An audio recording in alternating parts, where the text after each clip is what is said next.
As the US player, I hate seeing the Muslim Revolution card.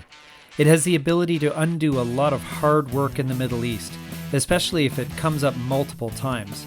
So what's the best way to deal with it? We'll look at that today here on Legendary Tactics. Muslim Revolution is quite a powerful event on the surface, and the US may very well have reason to fear this card.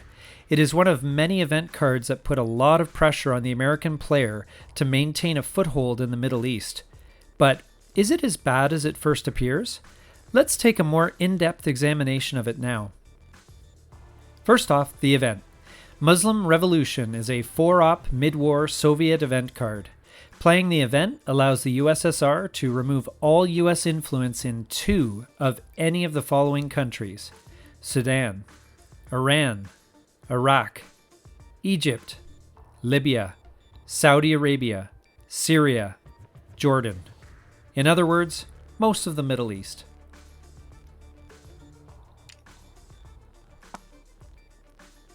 This card event can be prevented for the rest of the game by the play of a late war event card, AWACS Sail to Saudis. For the USSR, there's no doubt that this is a powerful event. The threat of it alone is enough to give you an advantage in the Middle East, as the US will always be hesitant to overinvest there.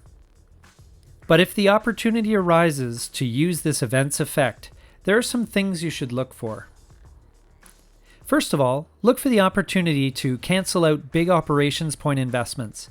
If the American controls Saudi Arabia or Iraq, or over-controls a country which would represent a big loss of resources on their part, it might be time to play the event. This can be further compounded in your favor if the US player doesn't have immediate access to replenish the influence. Second, if removing US influence from 2 countries gives you domination or control, it will generally be a good move to do it, especially if the Middle East scoring card hasn't gone by yet. Thirdly, sometimes you can remove influence and automatically take control of a country or 2 as a result.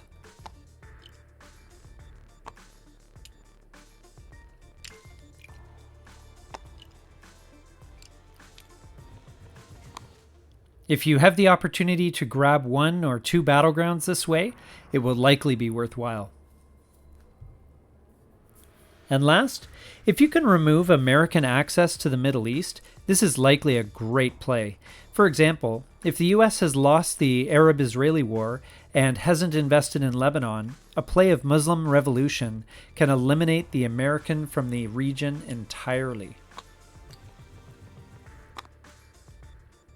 Just remember that, unlike an early war play of Arab-Israeli war which can potentially kick the US player out of the region with no easy way back in, the mid-war gives the US some events that allow them to get back in without a coup, like Sadat expels Soviets and Camp David Accords.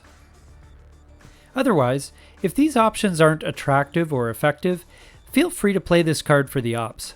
The mere threat of this event has likely been enough to give you a leg up in the Middle East, and therefore might not be particularly beneficial to you at the moment. For the US, this card can really dissuade a player from investing too much in the Middle East, especially because it comes up in the mid-war and can therefore be seen at least twice through the game.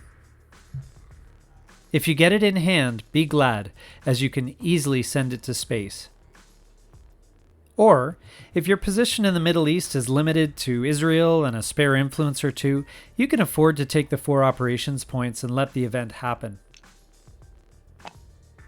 Think of it as compensation for losing position in the Middle East. Interestingly, this card is not necessarily as powerful as it first appears. With a bit of preparation, it can be neutralized to a large degree. For example, if you have Muslim Revolution in hand and control of Egypt and Libya, take a turn ahead of playing it to ensure that you have influence in Israel and Tunisia. When the event wipes out the influence there, use the 4 ops provided by the card to put it right back in. Another less effective but viable strategy is to take the operations before the event at DEFCON 2 And if you are not very present in the region, spread out the influence over 4 different countries.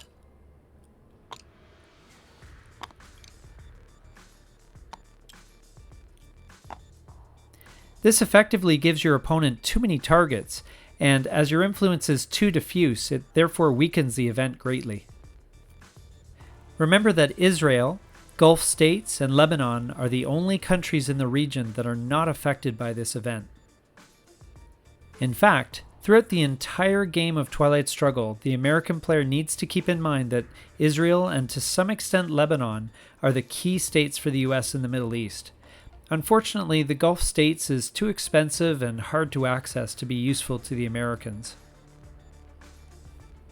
Because of events like Muslim Revolution, among others, it is tough to hold a dominant position in the region.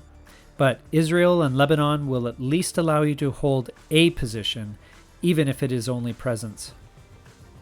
For the USSR, this is generally a powerful event that will help you to control and consolidate your dominance in the Middle East.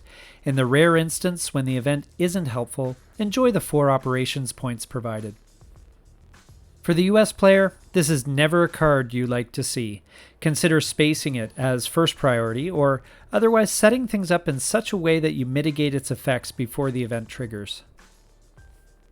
This has been our analysis of the Muslim Revolution event card in Twilight Struggle. If you enjoyed this video and got value from it, please consider liking, subscribing, and commenting down below. We look forward to seeing you here next time on Legendary Tactics.